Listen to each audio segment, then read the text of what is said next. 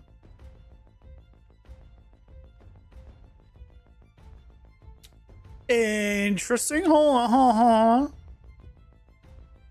I was doing the print strings from the false.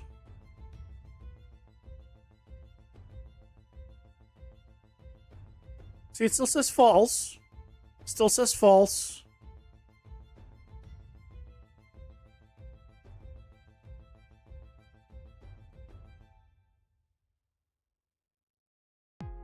Waiting to be stating the true. Yeah, still saying false. I'm already loaded in, and mobs have been spawned. It's still saying false. I don't know why it said true that just the first time, but now it's saying false, and clearly mobs are moving. And occasionally now it'll say true for just a flash and then go back to false.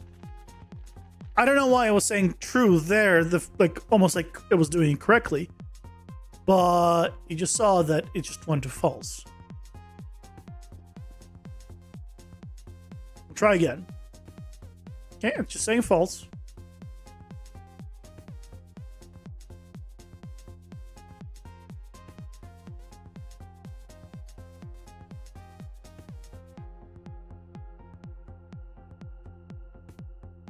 Still saying false. There's a big lag spike while this is going, which is why there's less text going on. Right, because the whole thing is being generated, that's why there's a load screen, right? We don't care about the frame rate here. Still saying false. Yeah, there you go.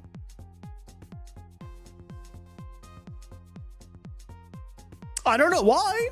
I would love for it to just say, yes, it is actually finished generating, go ahead and use it.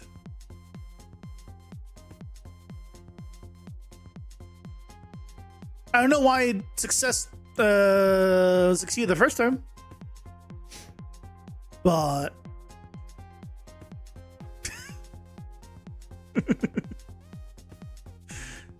100% will we use this moving forward? Well, I guess you're welcome, Leo.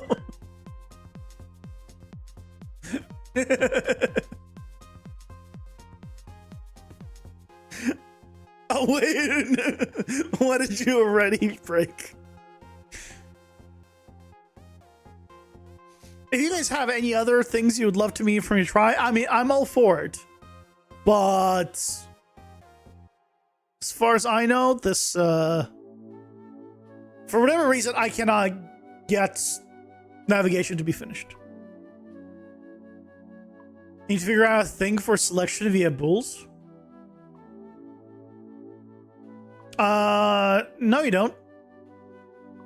Just do an attribute partition by the bool.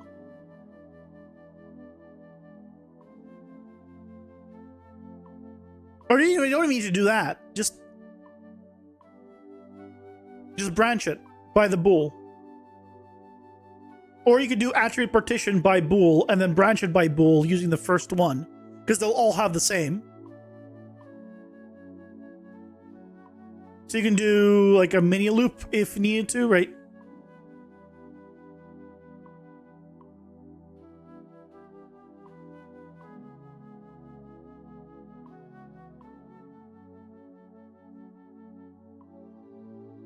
Yeah, so that, anyway, but that's why I have the stupid 4-second thing. And I'm concerned that on a slower computer, this is not going to work. I know where the loops are the devil cat. They're not.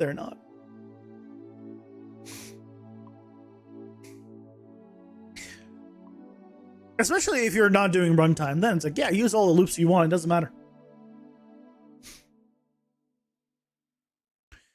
So, really, the only reason, again, I need the navigation to be done at all is this.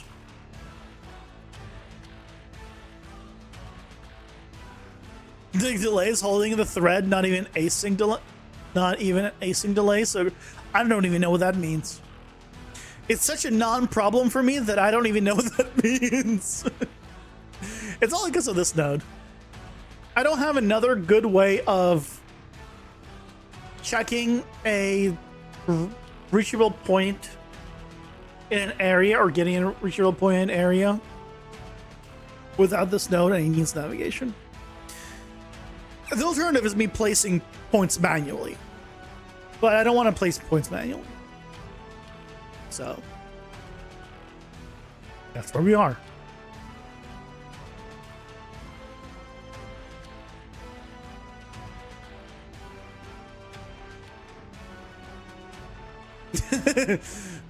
Asking for something in the Dungeon Architect docs is would be something.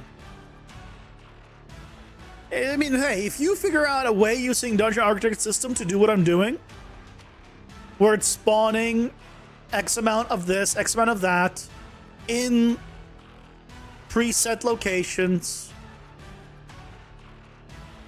and then somehow needs to give them all the variables and everything else. I mean, look, I'm open. But I don't want to manually place all of the stuff, right? Like every single one of those. That's the thing. So, yeah.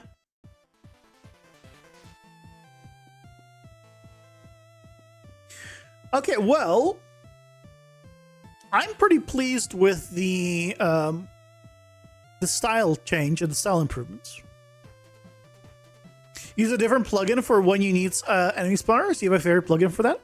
There's a. I'm open to a good plug. If there's a good plugin for spawning, what is it? I'm open. I'm curious. I already have a plugin for like despawning and spawning in at a distance, which I really like actually. It's called Flux Partition. If you guys don't know, it's a paid one, but it was pretty cheap if I recall, or was on sale. Flex Partition. Flex Partition allows me to spawn in and despawn mobs at a distance. So mobs will spawn in and despawn at distances, and pretty efficiently too, from my understanding. You don't need to get the fabric. Links won't work here anyway. Just give me, if you have the name, that's all I need. These called spawn actors from Glass. It's a good plugin. It's a good plugin.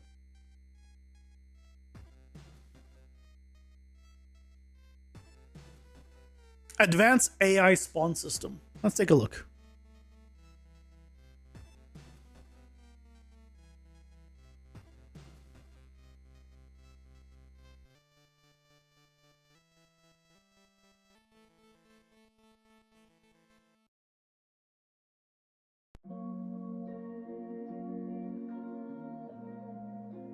Oh, it's half off right now. If it's this one. This one? It's on sale for 50% off right now.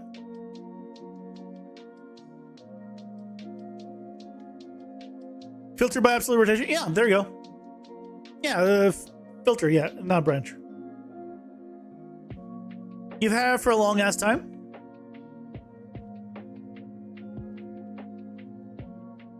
So what does it do? Let's see. One blueprint for the entire level. Works in the construction tree. You will immediately see the result.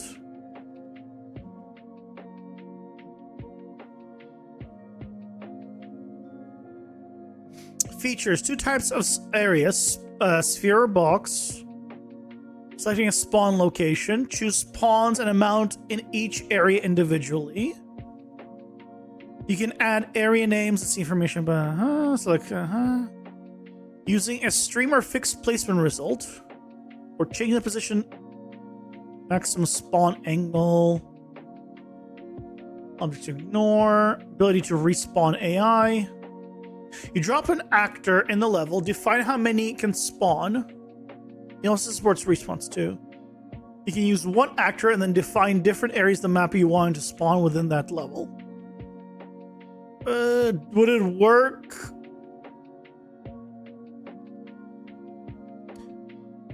But for me, like, I needed to assign different variables.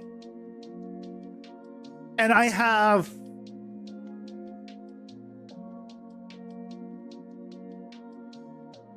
like what I'm doing is I'm spawning packs of mobs, and they have like a certain amount of trash mobs, certain amount of elites, certain amount of champions, and they have different variables assigned to them as they spawn in. Jimmy aren't in a Discord call. It's okay. I mean, let's take a look at the preview, I guess, real quick.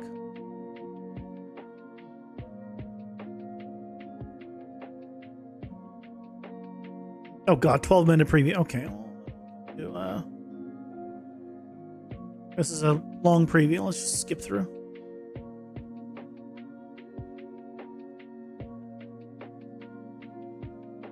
You have actor pooling already set up, right? I have it for projectiles only. So the problem here I'm seeing is it's spawning the same thing, and I needed to not spawn the same thing, and that's the thing that I'm curious if it can do. Like,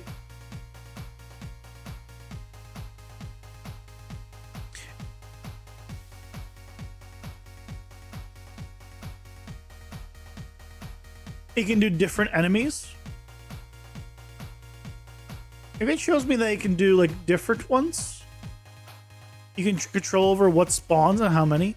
The problem is, I wanted to randomize. Can it like when I'm spawning in?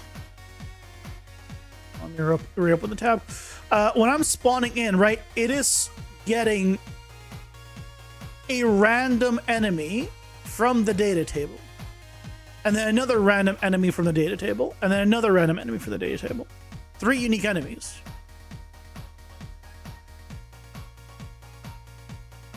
And then it's spending a certain amount of them each time. My money is it doesn't have that functionality, and it's just a good spawner, but not for like that specific use case.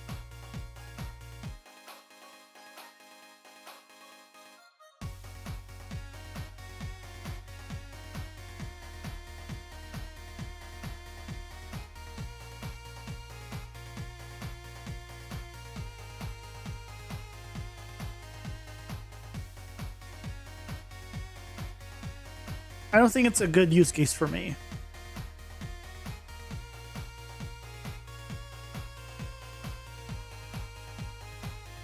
I think for me, the custom setup is more what I need. It's cool. But yeah, I don't think it's for me.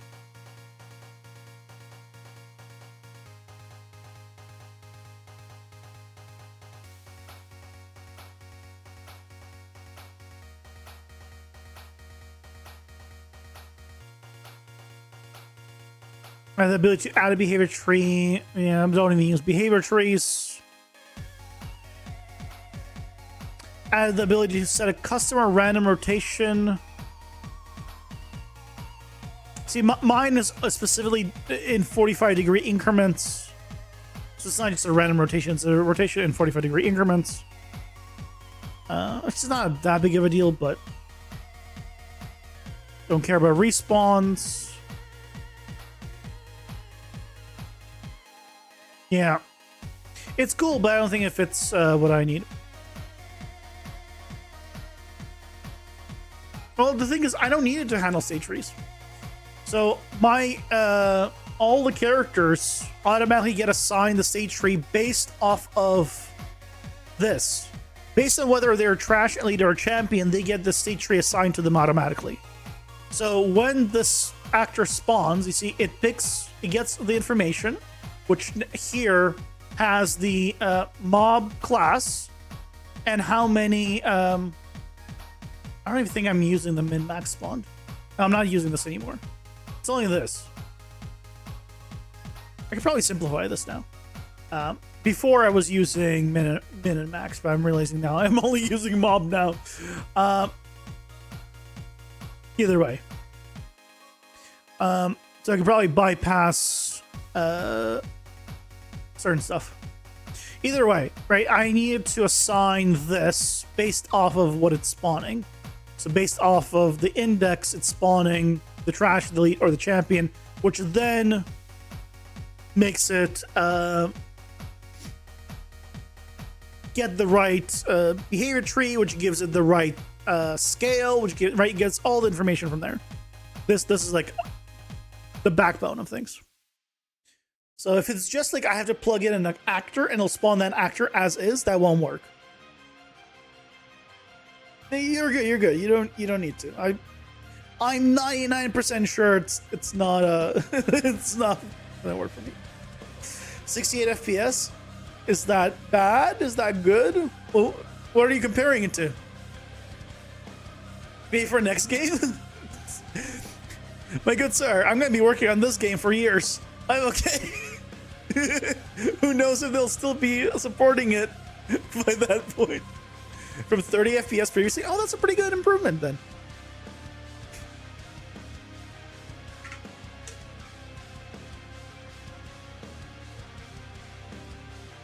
If there's a way of... Really, I need a replacement for this. Which is, I need a way of telling when the navigation's built. And that this is working. Or I need a non-navigation method of doing this. Because you can't just do a radius. Radius is not going to work. That's the problem. You can't do a radius. So. No. If anyone has solutions, I will gladly hear them out.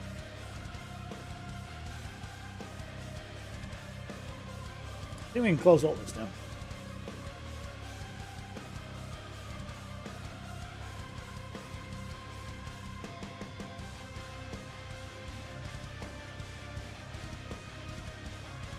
Need to work out density filtering, but other than that, it's minor.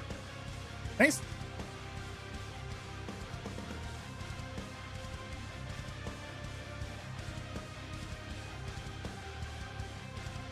Very nice.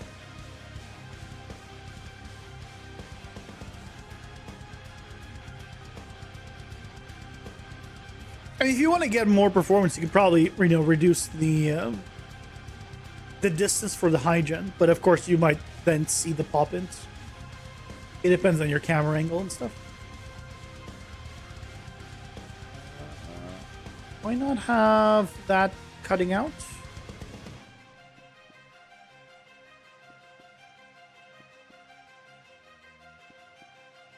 Yes, they don't.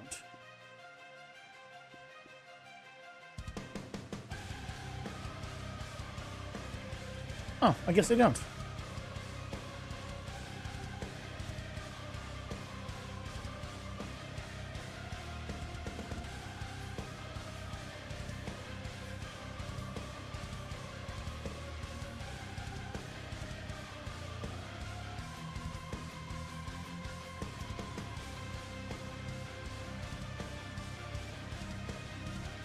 You probably increase the cull distance because of the performance gains on the big trees.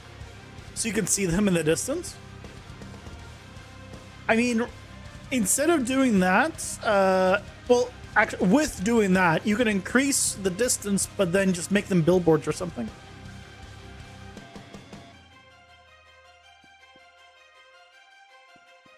Right. And then you're good.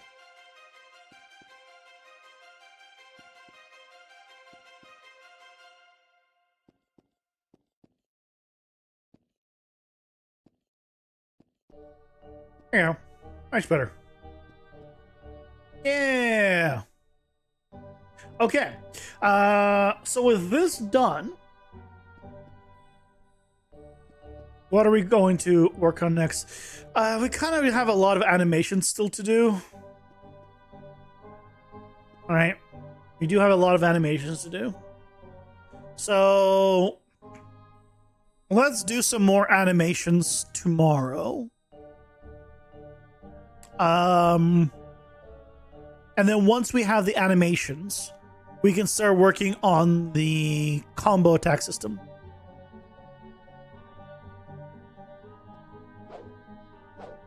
Like, right, because even like this attack is not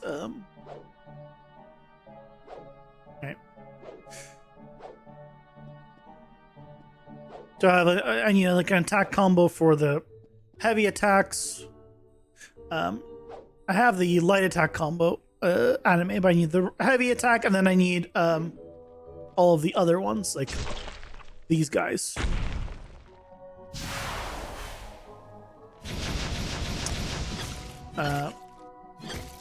And then I also need to rework these guys.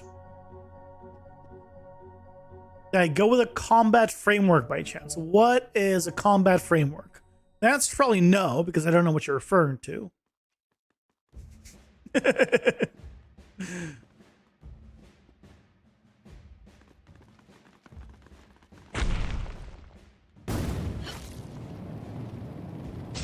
I dashing too far now?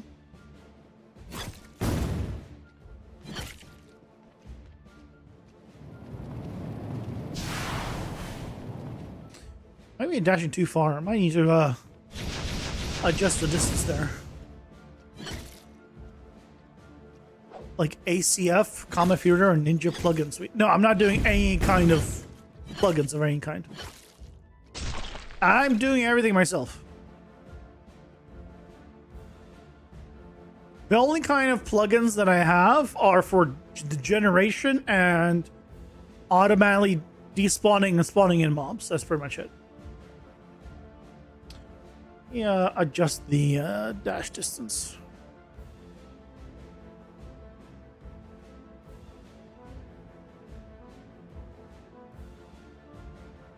I tried doing this, but for whatever reason, doing on tick like this, not tick, on a timer instead of on a timeline. Watch what happens. Oh, I need to adjust the distance. Yes. Why is this working?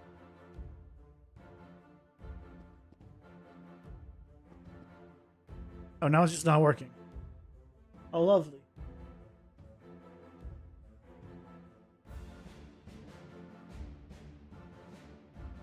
Oh, why is dash duration at 0? Oh, because it was just not working. Because I'm just not using that value at all. Right. So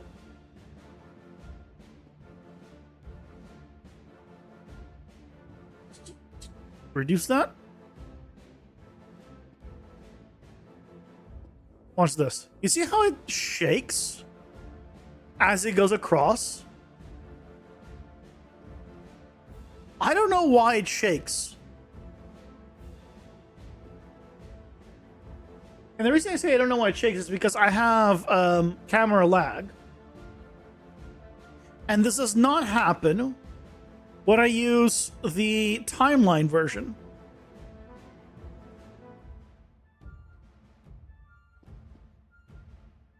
Right? When I use this version, there's no shaking. So I don't know why that is. You might say, oh, it's because you're not updating it fast enough. I tried setting this to like super low numbers for the timer, effectively doing it faster than my frame rate is. Still wasn't good enough. I don't know why. But all I'm doing is just line trace. I tried lines traces, sphere traces. I'm doing the same thing. The only difference is I'm not using a timeline. So I don't know what's up, but I guess I have to use a timeline for the setup. Let me decrease the distance still. Let's try like 2,500. That might be too little.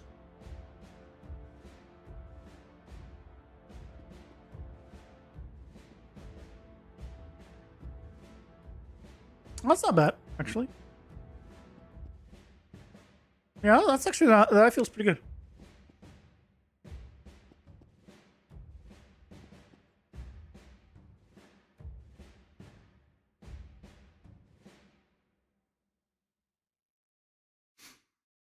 Yeah, and then I'll be making my own combo attack system. I'm not using like a plugin or anything.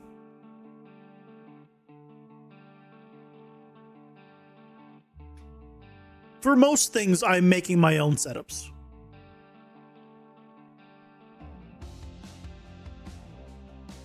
Gas? No, that requires C++. I made my own system. Now, see, like there, I need to wait longer.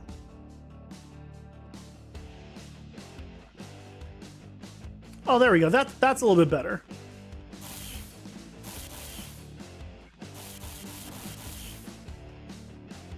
That's a better distance for dashing for combat scenario.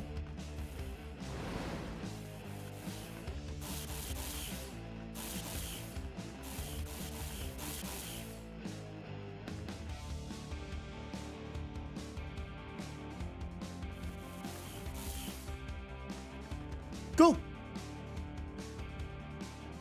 That's a good improvement. Okay, well, I think tomorrow we go take care of more animation stuff. I'll be honest, I don't quite look forward to it, but I think it's the next logical step of what needs to be done next. I don't really want to do it, but I think I need to. Because the alternative is to render all the characters again with the new setups, and I don't really want to do that either. But I want to do the. I do. Like I say, I don't want to, but I do want to. Animation will be fun. Yeah, it'll be okay. It'll be okay. Just gotta do them. I'm not an animator because I know they're not gonna be great, but just gotta do them and then figure out. I mean, I might just do the one. Right now, I have the same special effect for all. 4 of the special attacks, the same animation for all 4 of the special attacks, and I might just keep it that way just for the time being. But so I might not need to do that many animations. Definitely like 3 or 4 for sure. You're just tossing money at the problem by buying Cascador. Yeah, I mean I bought Cascador too, so. Cascador has definitely made it easier to animate the character, which is why, like, after a little bit of trying, yeah, the fact that it just auto corrects. I'm just using it for like the auto correction of the poses. That alone is great. So I don't use like most of it because I think for most of it, it doesn't do a great job for me for what I need, but. Yeah. I'll have to give you the tutorial tomorrow. Keep in mind that what I need for my setup, because I need to transform into sprites, is a little bit different than what most people need.